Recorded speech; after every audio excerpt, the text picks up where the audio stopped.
की बड़ी महिमा बताई, संतों का सम्मान करें।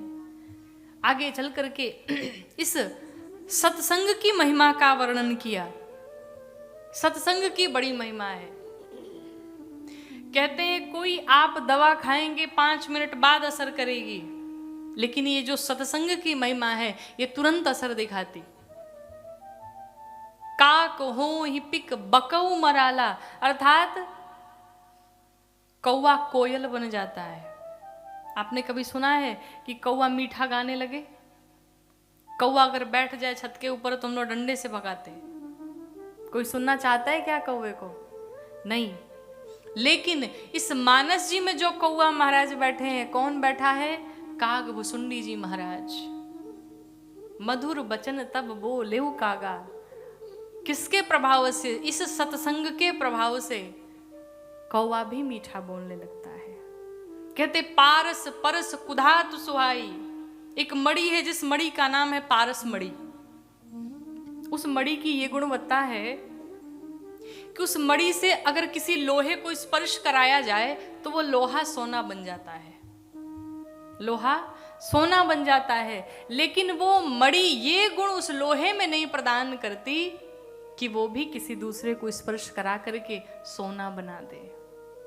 लेकिन ये कहते हैं ये सत्संग रूपी पारस मणि ऐसी है कि जो लोहा आया वो तो सोना बना ही बना, जहां जहां वो स्पर्श कराएगा वो भी सोना बन जाएगा।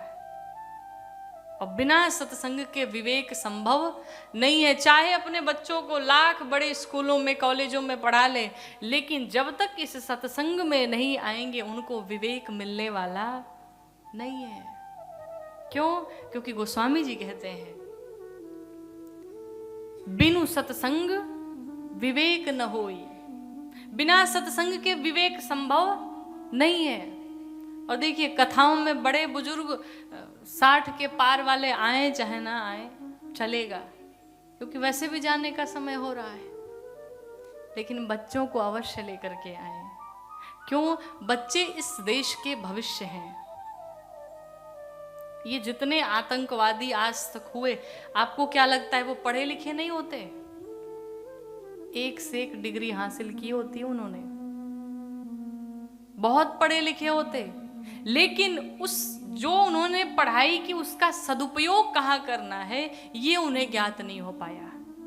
और इसलिए जाकर के ऐसे कृत्य करते हैं, ऐसे कर्म करते हैं। तो बच्चों को सत्संग में अवश्य लेकर के आए, बच्चों को कथाओं से अवश्य जोड़े, बच्चों को सनातन से अवश्य जोड़े, बच्चों को अपने संस्कारों का विस्मरण न होने पाए। हम चाहे जितने भी मॉडर्न बन जाए, लेकिन हमारी जो सनातन संस्कृति है, हमारे जो संस्कार हैं, हमारी जो परंपरा है, हमें उसे कभी नहीं छोड़ना है, हमें उसे कभी नहीं भूलना है।